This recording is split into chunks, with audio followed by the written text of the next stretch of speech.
Good morning, ladies and gentlemen. If I can have your attention, please. Good morning and welcome to the media briefing on the HSRC's study on election satisfaction. I am Dr. Lucky Ditaunyane, the Head of Communications at the Human Sciences Research Council. So without wasting time, I'm now going to introduce my colleagues, some of whom will be giving us the presentation this morning. And immediately to my right, we have Dr. Benjamin Roberts, who is the Research Director in the Developmental, Capable and Ethical State Division at the HSRC. And then to his right, we have Professor Nania Bola Miller, who is the Divisional Executive of the Developmental, Capable and Ethical State Division at the Human Sciences Research Council. And then to the extreme right, we have Dr. Ngapeli Mkhunu, who is the Senior Research Specialist, also within the DCS at the HSRC. So basically, we are going to take you through a presentation on the survey that was conducted on election day on the 29th of May 2024. And obviously, after the presentation, we will give you an opportunity to ask questions. So without wasting time, let me then give over to Dr. Ngapeli to start with the presentation. Thank you.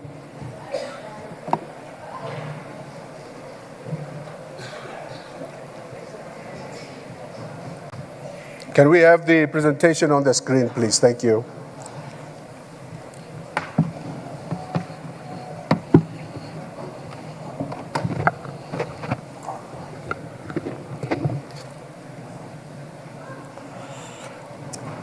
A very good morning.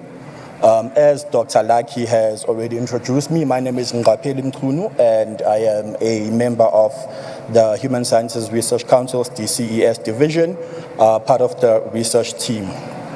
So my job here is to provide an introduction and an overview of the research studies that we have been conducting over the years on behalf of the Electoral Commission as the Human Sciences Research Council.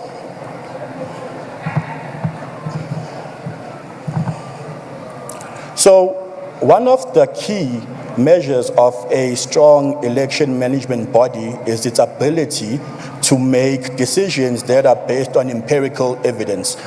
And this is something the Electoral Commission has attempted to do over the years. This dates back to the 1990s, where they have collaborated with the Human Sciences Research Council. This has been done mostly in two ways. The first one is the Voter Participation Survey, also known as the VPS. This study is a nationally representative survey which is embedded in the South African Social Attitude Survey infrastructure. It goes to field every pre-election year. So we did it in 2018, we did it in 2021, we did it in 2023, and we'll be doing it again in 2025 ahead of 2026 LGE. So far, we have got over 23,000 fully completed household representative surveys which were collected as part of this VPS study. We then have what we call the voter's voice. This is the election satisfaction survey. This particular survey takes place on election day across 300 voting stations across all 9 provinces in our country.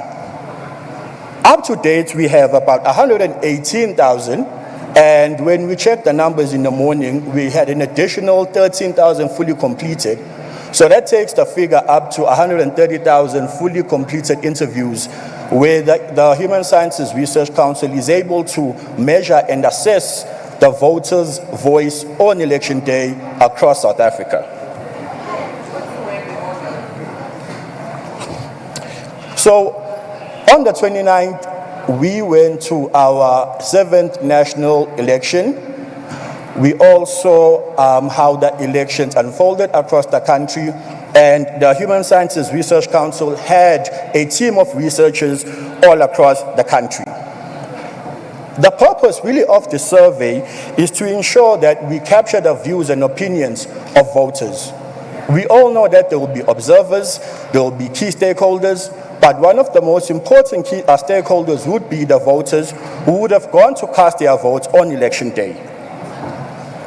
Some of the key questions we asked is whether or not citizens or participants felt that the elections were free and fair, amongst many other questions we asked, including, of course, many related to operations and general satisfaction with voting procedures.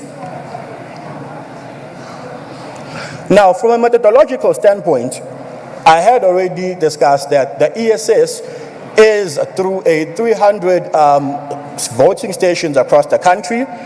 These voting stations were sampled quite carefully, working together with a team of statisticians and other research methodology experts. The realization rate of Wednesday's survey stood at 88%, and our margin for error stood at less than 1%. With that, I'd like to call onto the podium my colleague, Dr. Benjamin Roberts. Thank you.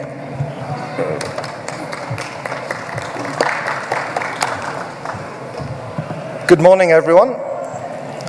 So I'm going to run through just a series of graphics speaking to some of the main findings coming from the election satisfaction survey of 24. This graph that's currently on the screen compares 2019 in the blue bars to 2024. It shows the distribution of interviews, those 13,155 that Peli spoke to, and it shows the distribution across different time categories on election day. So you can see that 22% were done in the first few hours of election day, between 7 and 10:30. Another 30% were done between 10:30 and 2 o'clock. 34% were done between 2 and 5:30, and 14% were done between 5:30 and closure. Next slide. We asked them, when did you finally decide to vote in this national and provincial election? So we're again comparing 2019 to 24. 73% had made up their minds to participate more than 6 months prior to election day. 15% between 1 month and 6 months prior to election day, 6% in the last month, 2% in the last week, and 4% on election day itself. So the distributions haven't changed that much relative to 2019 and indeed some of the early elections that we've surveyed. We asked them, did the voting public, did any of the following reasons have a big influence on your decision to vote on election day? The dominant response from the voters was they voted because they still have an intrinsic belief that their vote makes a difference. 63% mentioned this as a response. This is a multiple response question, so they could answer for multiple choices. So the second, the runner-up was a sense of civic duty. So they said they voted because it's my responsibility to vote. So 43% of the voting public mentioned this as one of the key drivers of turnout. Other factors were related to more substantive issues such as trying to bring about economic improvement, to try and get good quality and reliable government services, particularly basic household services.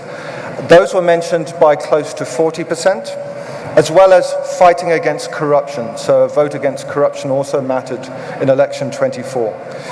Around a quarter mentioned to provide another party with a chance, as well as resonating with a particular leader or candidate. This is obviously a slide that is going to be particularly a source of some discussion, and that is how long did you queue before voting in this election? And here we've given a picture from 2009 national and provincial election up to the current one. And you can see across successive elections from 2009 to 21, there was actually an improvement in queuing time. In 2024, there was a decline. And if you look at the dark green shaded bars, you'll see that relative to 2021, it dropped 70 percentage points in terms of queuing for 15 minutes or less. It's similar decline relative to the 2019 national and provincial election. In terms of those at the upper extreme, those who've queued for more than an hour, slightly over a tenth reported having to queue for longer than an hour. Just to say, we've looked at some of the provincial characteristics of that. Gauteng particularly had very much longer queuing times of over an hour. We'll come back a bit later to what effect has that queuing time had on electoral evaluation. So that comes towards the end, so we'll return to that point.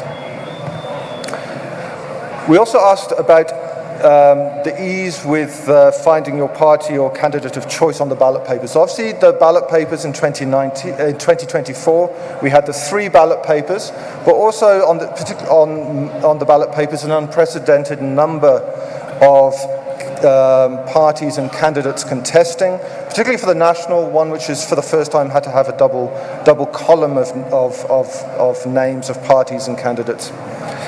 So I think what we've seen is, in terms of the ease of finding the preferred candidate or party, that has declined slightly, not dramatically, but what's happened is we've seen the share reporting it as very easy, falling from 69 in 2019 to 61 in 2024. And it's swung more to somewhat easy, which has gone from 27 to 32. We're not seeing a big surge in those finding it difficult. It's more about the degree of ease rather than ease versus difficulty. We asked a subsequent set of questions about ballot papers and ballot paper improvements. We found that the vast majority were pleased with the ballot papers used at the voting stations. 58% said they were very satisfied with the ballot papers, and a further 35% said they were satisfied. Just over a third, at 38%, said that they wanted to improve the ballot paper see improvements for future elections. In terms of what the main suggestions were, 51% wanted to see improvements relating to the size of party logos. They felt they were somewhat small. A further 38% wanted improvements in terms of the numbers of parties and candidates on the ballot paper. They felt that there was a proliferation, and they found that level of choice somewhat overwhelming. 36% of those 36% also suggested improvements relating to the size of the party names, acronyms, and the candidates' names. So common finding is issues related to size of the features on the ballot papers. Next slide. Now we move to evaluations of electoral staff.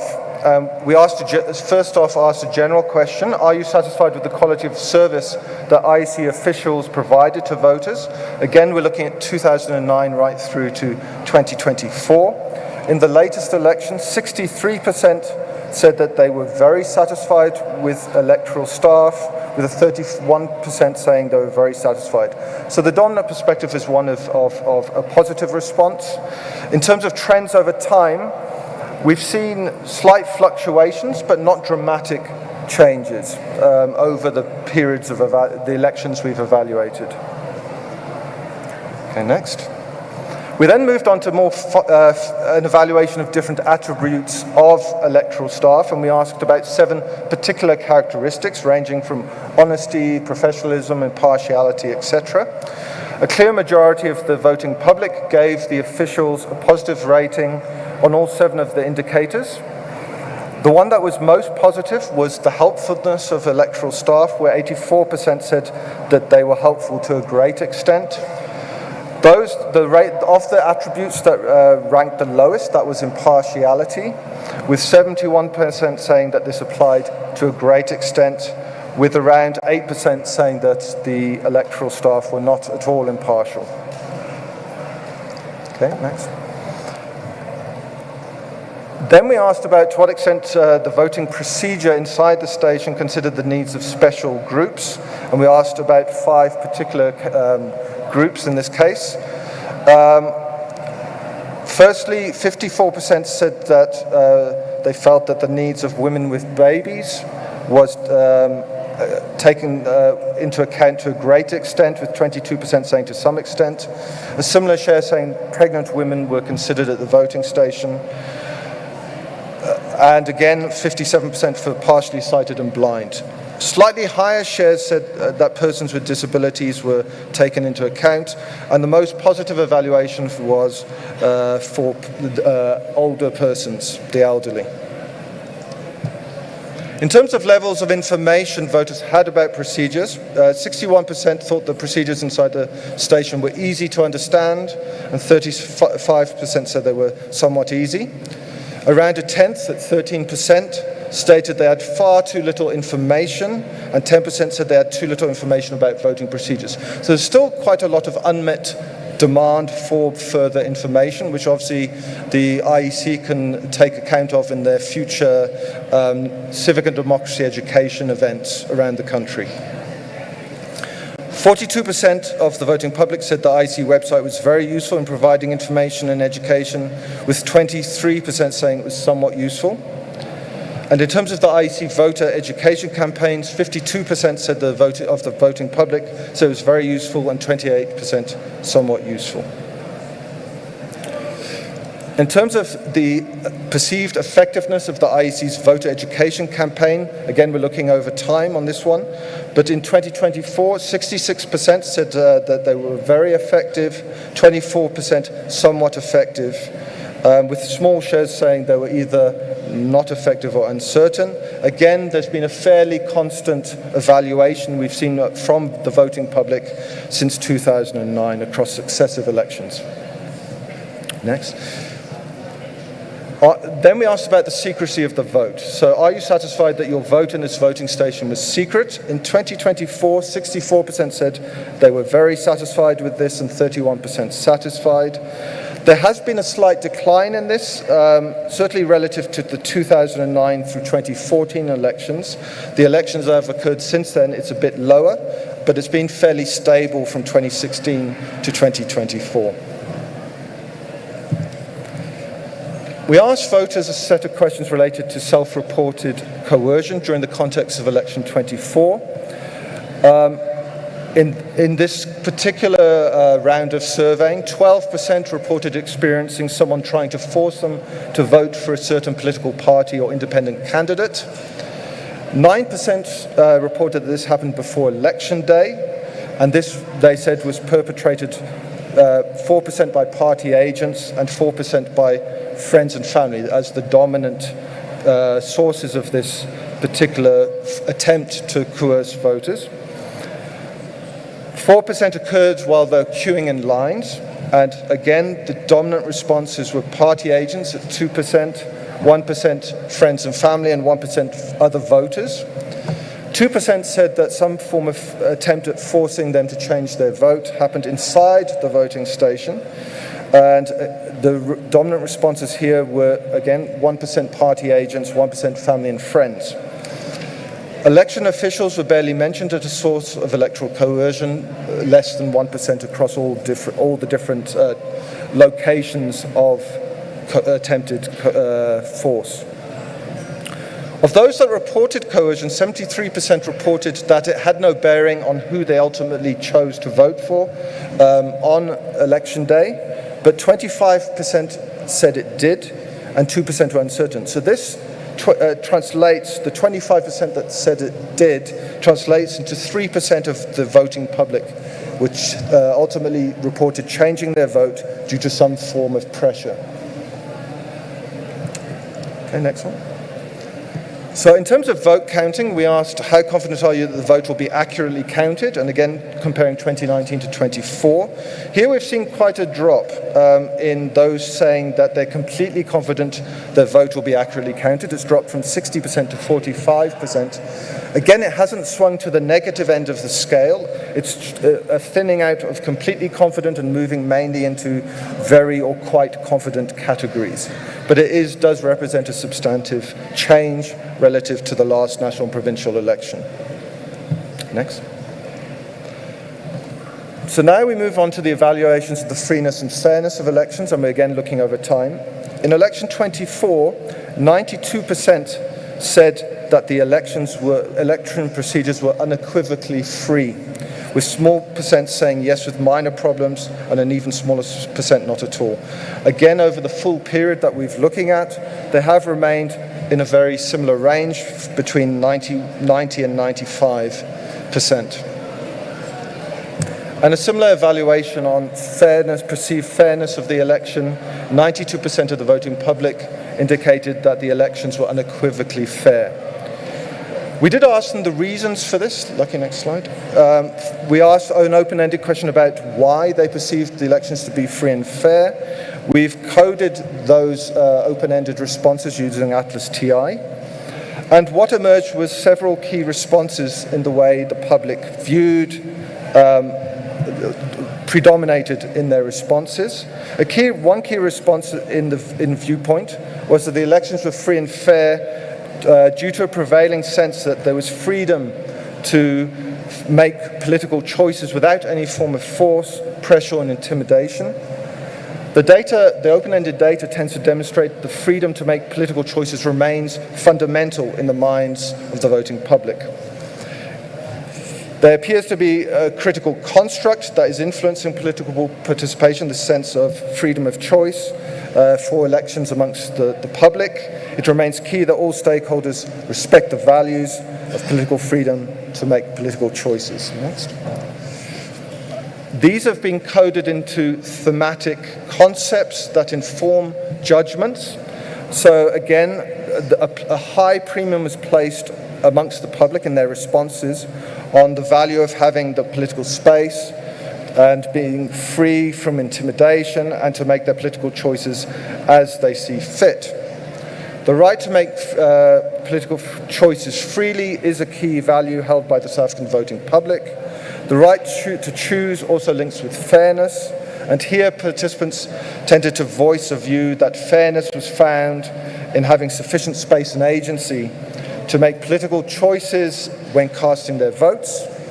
Again, the takeaway message is critically important for electoral integrity, that there's sufficient voice and agency for the voting public. This supports democratic legitimation and support for the electoral process as well as outcomes. We asked also, obviously, election 24, like preceding elections, has been a paper-based election. So we did ask one relating to a preference for paper-based versus electronic voting. So we asked voters, would you support or oppose replacing paper ballots with electronic voting machines at voting stations? We've analysed this by the time of day, but it was fairly invariant to the time of day. And what we found is that 29% strongly support moving to electronic voting. A further 22% support this. So just under, or around about half the public are in favour of moving to electronic voting. 10% were neutral, 21% opposed, and a further 15% strongly opposed. So there is a fair amount of polarisation around paper-based versus electronic ballots as the future of elections in South Africa. I'm returning now to the issue of queuing times. And what we were very keen in looking at is what bearing did this have on a range of the different evaluations we've shown in the preceding slides. I'm showing the ones on the screen now. It might be a bit small for those at the back of the room. I'm showing that the scale of effect that it had on a range of different aspects of election 24. So what we found is the longer you queued for, the less likely you were to be confident that your vote would be counted accurately. So for those that queued up to 15 minutes, 81% said that they were confident. That dropped to 63%, a difference of 18 percentage points based on queuing time. So for those that queued for 2 hours or more, there was a huge difference in views on confidence in the vote count. Support for electronic voting, interestingly here, for those that queued for longer, they had a greater appetite for switching to electronic voting. Perhaps they felt it might speed things up in the future. Evaluations of electoral staff also differed by about 14 percentage points. I think it should be stated, though, that while it's lower, it's still quite positive in evaluation. So for those that queued for 2 hours or more, 82% said they were satisfied with the electoral staff, but it is lower than the 96% who had queued for less than 15 minutes or less. And we also did it for the list of attributes, and you can see it varies in a similar range of about 13 to 17 percentage points on most of those attributes. Trust in the Electoral Commission, that one varied by about 13 percentage points. So for those that queued less, 15 minutes or less, it stood at 87% voicing trust in the Commission, but it falls progressively as you queued for longer. And for those that queued for 2 hours or more, trust in the Commission drops to 74%. So again, still positive, but significantly less positive than those who queued for 15 minutes or less. In terms of perceived fairness of the election, there was a 10 percentage point variation on that one. The difference ranges between 83 for those who queued the longest, up to 93% for those who queued the least amount of time. Safety and security, there's a 7 percentage point difference, similar for perceived freeness of the election. And satisfaction with the ballot paper had the least amount of variation. The difference was between 89 and 94%. So really the queuing times did have an instrumental effect on assessments of election day. But it depends on the different aspect. But those who queued the longest were positive in the main, but to a lesser degree.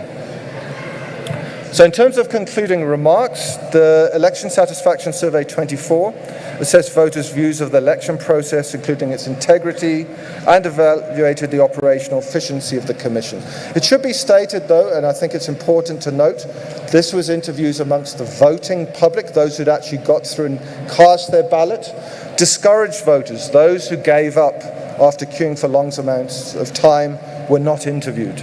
So the discouraged voters are not included in the sample. So I think it's important just to state that. These are the views of those who actually waited, prevailed, and voted. The results indicated that voters overwhelmingly believed that 24 national and provincial elections were free and fair, and they positively rated the conduct of officials at the voting stations. Trust in the Commission was high, and almost all voters felt they were safe to cast their ballot in secrecy.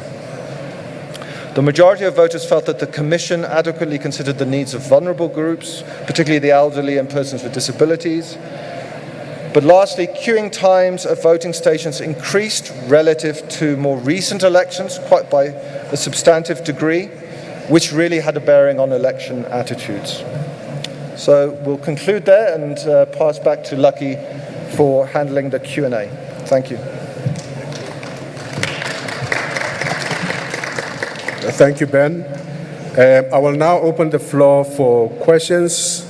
If I could get questions specifically from media houses, journalists, that would be highly appreciated.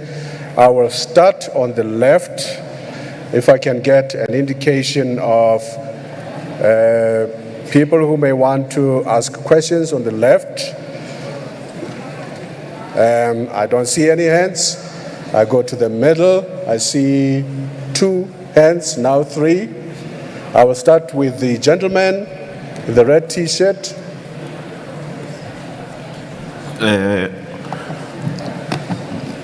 My name is Norman Masungwini from City Press newspaper. The first question is relating to the issue of trust on the Electoral Commission to deliver the free and fair election. How much was that expressed by voters on the queue, considering the many glitches, which includes the element of your voter management devices and, you know, all the load shedding? And speaking of load shedding, was there any mention of such thing, and how much did it play on the voter turnout and the queuing for voters? Thank you. Thank you very much. Lady at the back.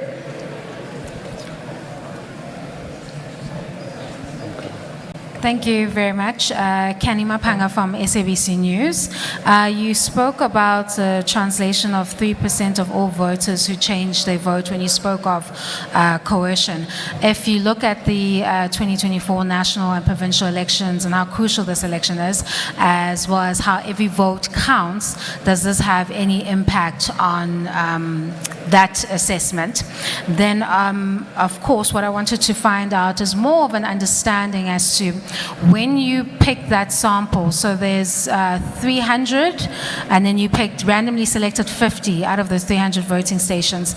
A lot of people have a difficulty with understanding polls or these types of research as to how that will be representative of all these millions that have turned up to the polls. Please could you give us an understanding as to how that representation, rather, is present when you sample in this manner? Thank you. Thank you, Kenny. Yes. Christian de Plessis from Netwerk Vriend20. I just have a question on the waiting times. Can this be taken to be a true reflection of the waiting times, considering that you didn't survey people who left the queues? Thank you. I'm Itumeleng from The Citizen. I'd like to find out, could we compare the queues to those in 1994? Is it safe to say that they were just as long? And I'd like to ask about the electronic issue.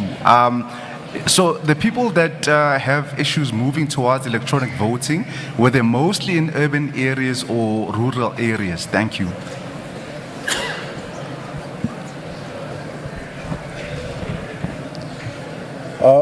Okay, I see another hand here, so we'll do it this way. I think we've had about 4 questions already from the middle, and so we'll take the 5th one from the lady over there, and then in the next round we'll go to the right. Thank you. Thank you. My name is Simpo. What is your take on the issue of people who were turned back and without being offered an opportunity to vote? Sorry, can you stand up, please? Okay, thank you. Yeah. What is your take on the issue of people who were turned back without being offered an opportunity to vote on a national ballot paper, and then later there were people who were offered to vote on a national paper? Was it fair or something? Thank you very much. Ben? Yeah. Thank you very much for those questions. I'll start with the issue of trust. So trust in the Commission is actually, amongst the voting public, is very high. It's in the well into the 80% range. I know your question was about the relative impact of VMDs, load shedding, etc. So that really doesn't come through that strongly in the data we've collected, particularly. I think obviously it would come through in queuing time reports, and obviously in this open-ended responses around freeness and fairness. So it's not coming out as a dominant response in what we've collected. I think some of the other surveys that are post-election surveys may capture some of that discontent. But it's certainly of the voting public, the trust in the Commission remains dominant. The other thing I want to state is Dr. Mchunu mentioned the 2 surveys we do. One is a pre-election survey, and one is which is of the whole voting age population, and the other one is the election day view experience, which is the views of just the voting public itself. In amongst the general public, trust in the Commission has been declining, as it has in most core political institutions over the last decade and a half. Although the IEC does remain one of the most trusted institutions in the country. But obviously the voting public the trust is much higher. And that's probably for 2 dominant reasons. One is obviously the fact that many of the people we've interviewed have come out of the voting stations and had, generally speaking, perhaps leaving aside some aspects of the queuing time, a positive experience, and that translates into a positive evaluation of the Commission. The other one is that for many South Africans, the predominant response to unhappiness with the functioning of the political system is abstention. It's not electoral turnout. So we're finding increasing polarization between happier voters and the discontent abstainers. And that's what's probably driving those positive evaluations. On the one about, I think the SAB News question about those that reported changing their vote due to some pressure or force, I think it's, from a sort of every vote counts, it is concerning. Just to say, which we didn't put up, is it's been increasing over time, particularly since the 2016 elections. We've seen the reporting of, self-reporting of coercion increasing over time. It particularly jumped higher in 2019 and 2024. So it's something that we really have to watch out for. Just to say that it's happening predominantly before election day in households, in communities, that forms of pressure. But it is something that we do need to worry about because it is translating into 3% of change relative to what they might have voted for on election day. So it is something that we all, as concerned citizens, need to monitor and be wary of. In terms of, there was a question that SABC News also asked about methodology. So this is as Dr. Mchunu again in his introduction said, this is a random sample. So obviously of all the voting stations nationally, our statisticians randomly chose particular voting stations, taking into account provincial distribution of the registered population, and certain other attributes of the voting public.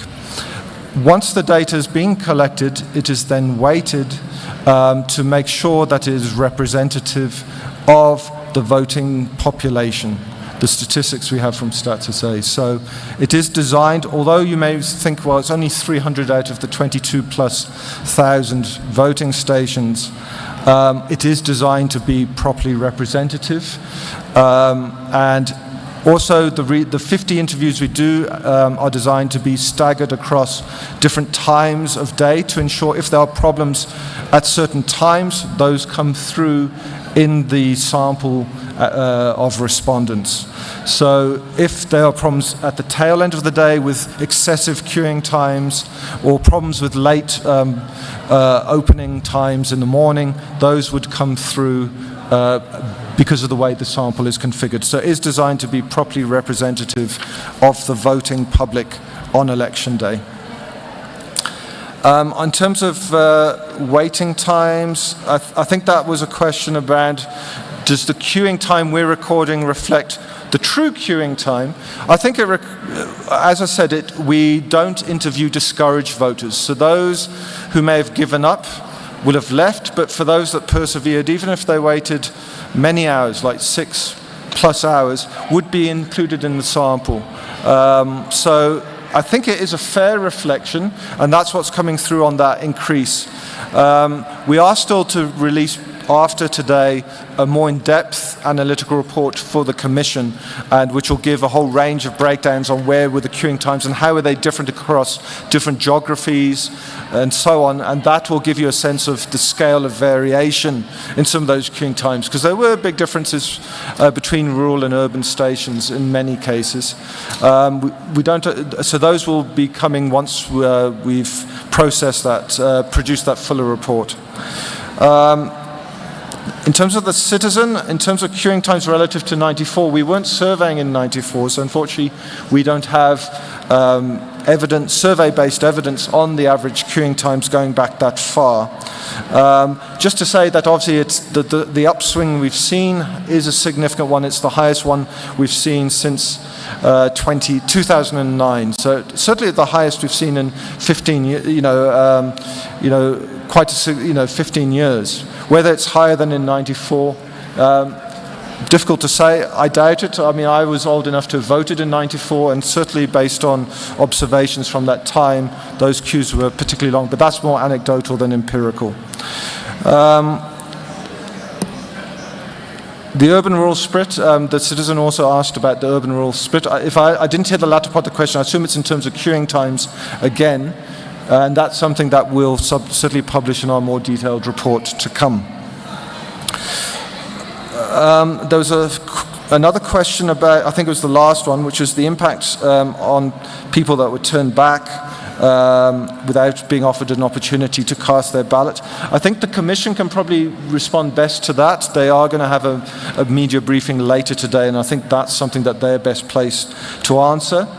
Certainly when we do the 2025 pre-election survey ahead of the 26 election, we'll be asking the general voting public more because of the experience of 24. We'll be asking more about queuing and being turned and not getting to cast a ballot because of giving up and being discouraged. So we'll be able to find out more with a retrospective evaluation with the next VPS, which is happening in 2025.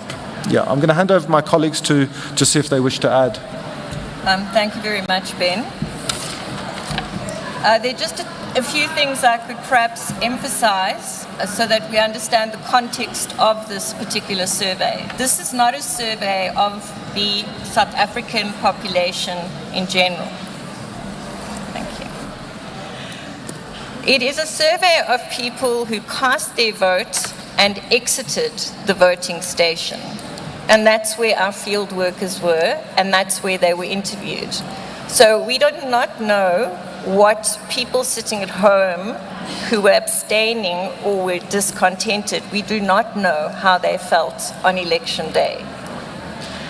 And that's important to remember. We also do not know why people, if they did, why people dropped out of the queues because they had to wait so long, whether they came back and voted later.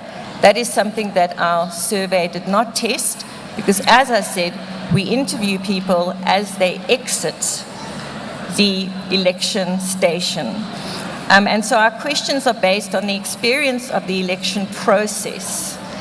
And this is also the population sample of voters who trust the IEC. As Ben mentioned earlier, we have a voter participation survey where we can see that decline in trust in institutions. But the IEC is a relatively trusted institution compared to many others. But our division also runs something annually called the South African Social Attitudes Survey. And in that survey, we have some interesting data on trust in institutions.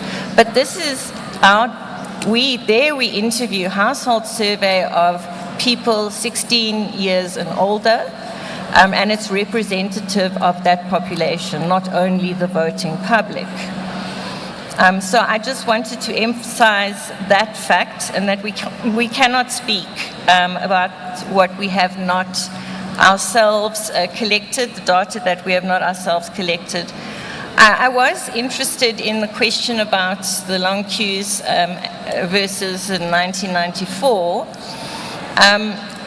It appears that the queues were quite long this time around, more because of failure of devices and things like that, the three ballot papers and so on, and not necessarily the numbers of people who turned out. So the CSIR has been doing their number crunching, and they are projecting the voter turnout, but it's certainly not as high as it was in 1994. I think almost every South African went to vote in 1994.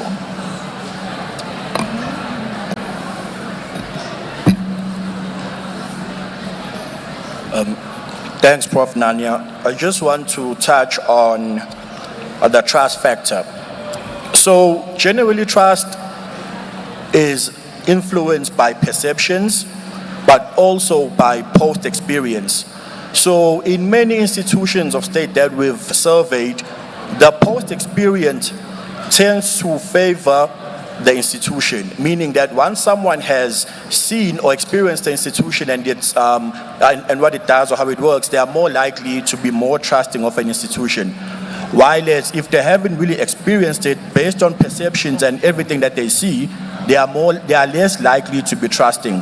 This also becomes particularly important in the age of misinformation, propaganda, and decontextualized information that tends to be shared on social media. Also, with regards to the sample. As Dr. Roberts did indicate that it was 300 voting stations. However, we did not necessarily try to focus mostly on just the voting stations and the number of people. We try and find the perfect balance between the three, because you can have a survey of 200,000 people, but if you're sampling and your methodology is flawed, that will not necessarily represent or be representative. So we must be careful to not always assume that if we have a big number of people participating, then that study is representative. So that's something we try to guard against. Thank you. Thank you very much. Thank you, colleagues. I will now open the second round of questions. Going to my right, I see Faith Daniels, and then two other hands at the back. Faith? Hi, Faith Daniels from ENCA.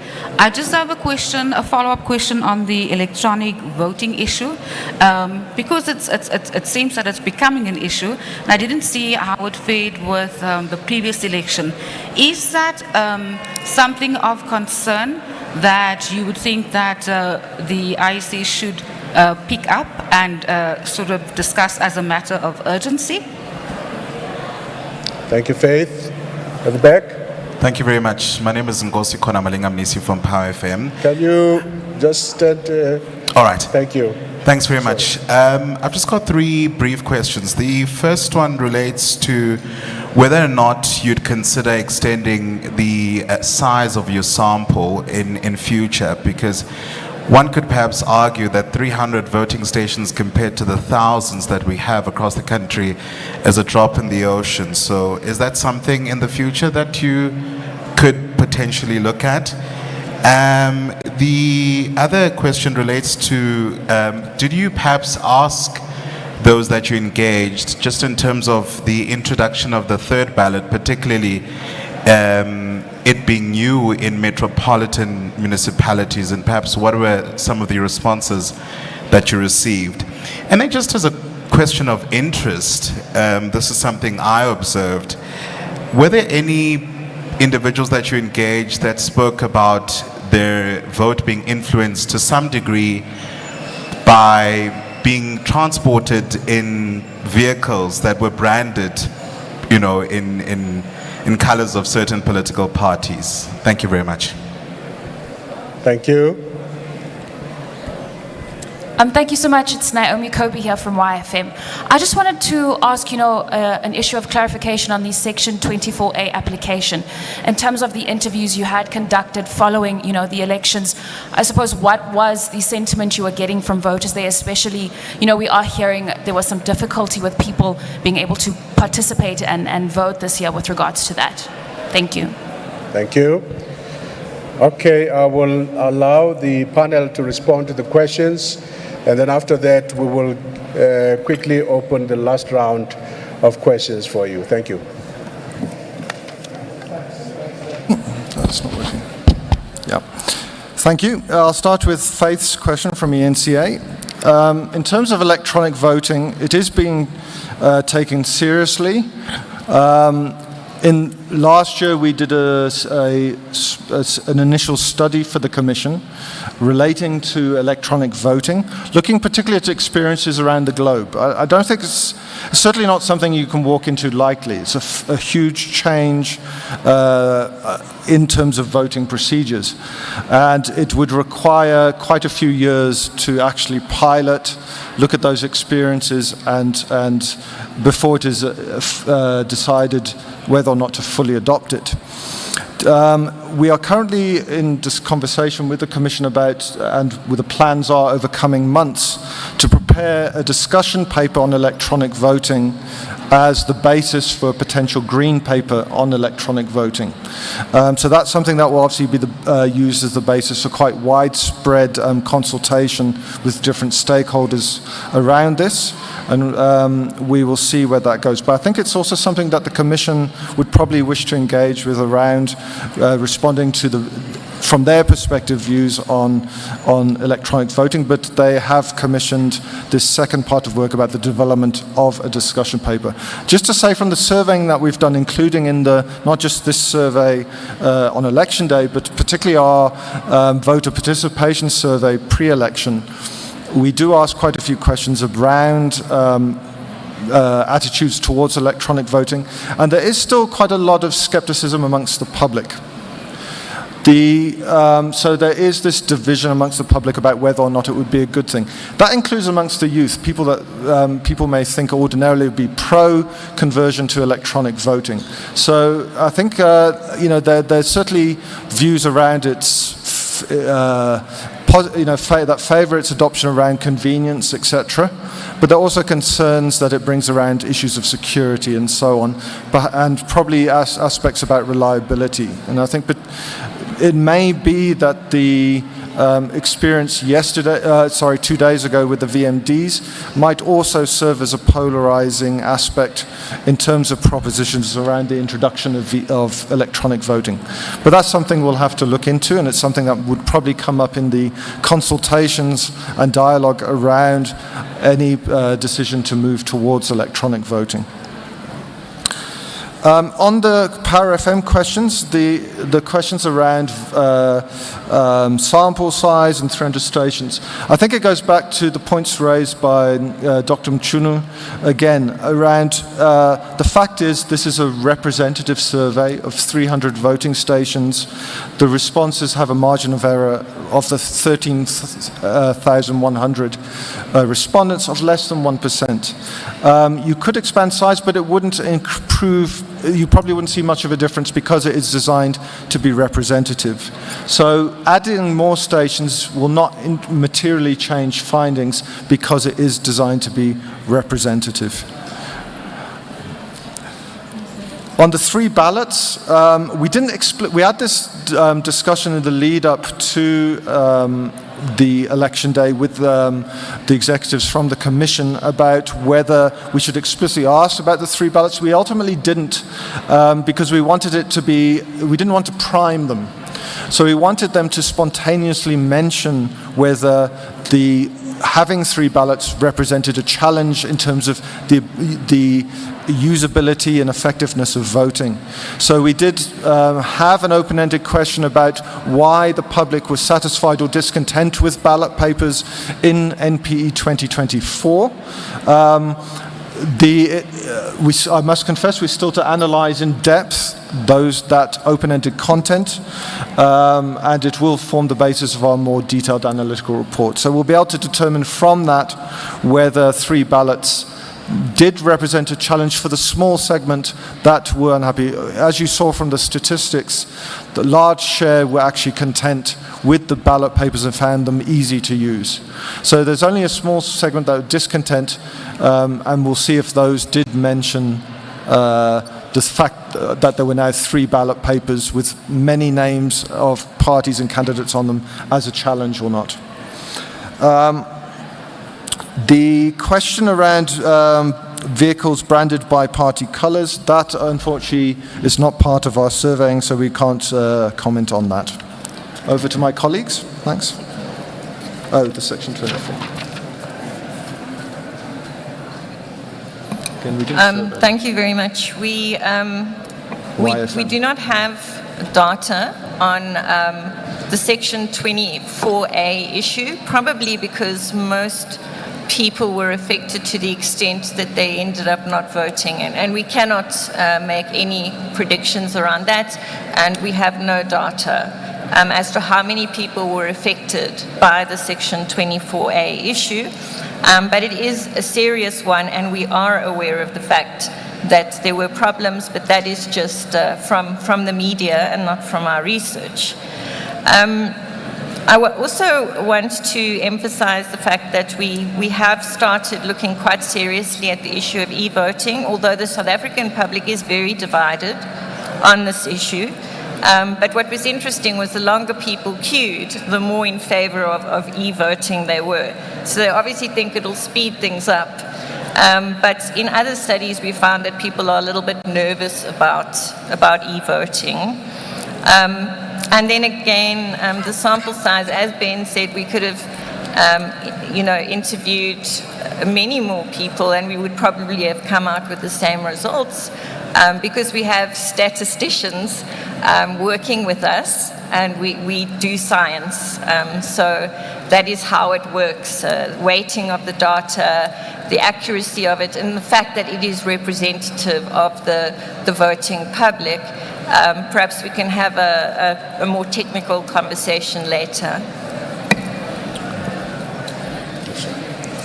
Thank you very much, colleagues, Dr.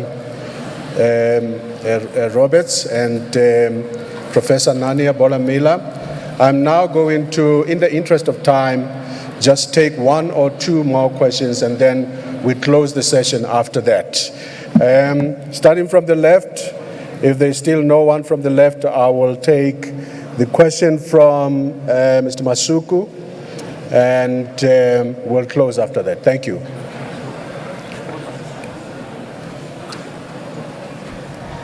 Norman Masungwini again from City Press. Can you please talk to us? You spoke about the people self-coerced when they were going to vote. Can you talk to us about self-awareness? How much people were, aware that they have got a constitutional rights and then their obligations to vote? Also on the issue of, or vis-a-vis the issue of the political parties' presence, personalities, and manifestos, manifesto launch. How much did that persuade people to go out and vote? Thank you. Thank you. Before Ben comes in to answer, just to indicate that the panelists will be on standby to do interviews later, and also that the report will be posted on our website as well, the HSRC website. Thank you. Yeah. Thank you. Thanks for that question. In terms of how aware they are of their rights and obligations to vote, I think citizens are quite aware of that. As we saw, one of the dominant reasons people turn out is because of that sense of obligation. So I think it is quite deeply embedded in South Africa and people are aware of that. In terms of the relative influence of manifestos, etc., in influencing people to turn out and vote, that we don't really have evidence on. I don't think we can actually really comment on that particular issue. I'll hand over to colleagues if they wish to reinforce. Thank you. Just the issue around the duty to vote, or the sense of duty to vote. Most certainly, if you go to a station and you stand in a queue, you really feel that it is your civic duty to do so. Of course, if you're at home and you're abstaining, you do not believe it is necessarily the thing that you need to do for yourself, and it is a valid form of protest. But in the South African Social Attitude Survey, the data from 2023 told us that the general South African populace, aged 16 years and older, of them 70% believe that we have a duty to vote, and that we should vote. However, when we ask if people believe that their vote counts, that their voice counts, there's a drop. So there are far less people in South Africa who believe that their vote counts. They believe that democracy is right and we should vote and there's a duty, but when it comes to whether it actually counts, we have a much lower percentage.